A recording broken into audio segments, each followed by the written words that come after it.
I love the complicated projects. That sounds kind of weird, but and I had a LinkedIn post recently about chasing down Bigfoot in the woods. Kind of a weird analogy, but I think it works at least for describing like the hairiest of the projects.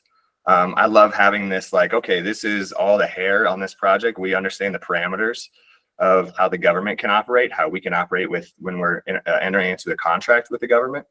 So I love the, kind of going into the woods, if you will, and kind of chasing down these big, hairy projects all the way to the very end, from, soup to nuts, the very beginning, all the way to occupancy.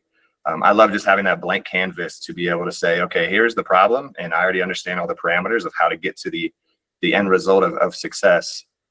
So honestly, the complicated projects I actually really enjoy because it allows me to step outside of what is normally a very small government box of how we operate.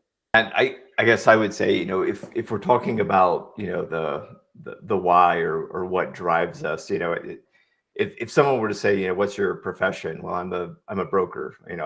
I broker commercial real estate lease transactions, but that's really not the mission. That's not the driving factor behind what I do. And I think also part of what ARCO stands for, there's a misunderstanding in the market. And, I at least see it as part of my mission is to help address that misunderstanding. Largely, GSA and other federal agencies, they view themselves as market participants, like, hey, we're tenants, we are end users of real estate. And really it's a lot more than that. It's not as simple as just saying they're a commercial market participant.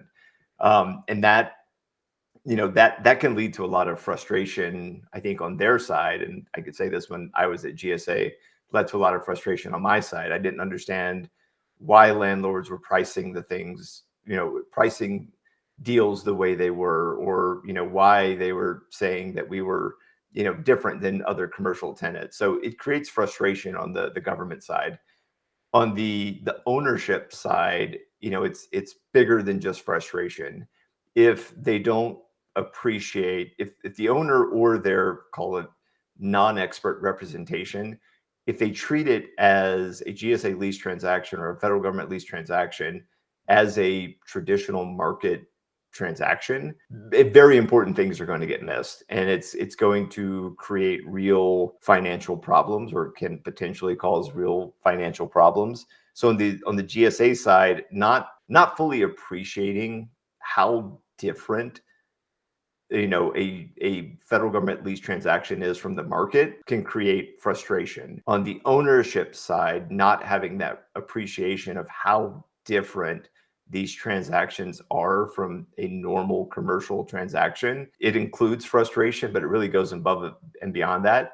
And it can lead to destruction of value. And that's really one of the main motivators for me in this space, is trying to help the two sides understand what we're really doing here, what we're really dealing with, and just how different it is from a standard market transaction. So that would be my why. Two things that Brian and Chad said that resonate with me are the challenges, the difficult projects. Those are what get me out of bed in the morning. That's what I like to work on. I'll often tell commercial office brokers, like, hey, if you've got something that all the other project managers and the GCs tell you can't do it, it's too hard or it's too expensive, call me. I'll figure out how to get it done for you. I've always taken the position that I am the owner. It's my money, whether that's the landlord or the government or tenant, whoever my client is. It's I'm protecting their investment as I would protect my own. And so when I see what seems on the surface like it should be a fairly easy process is so complicated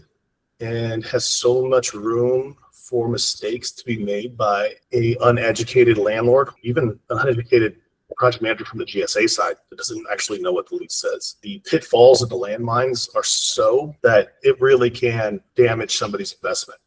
And I think what's really interesting about the GSA work is that the lease is essentially the same on every project, which you would think would make it simple and repetitive. But oh my goodness, that is exactly not the case. It is so opposite of that. And it's gotten to the point where, I'm sure Brian and Chad can do this, where you say, 4.01 of the lease always says this, it's the time frame.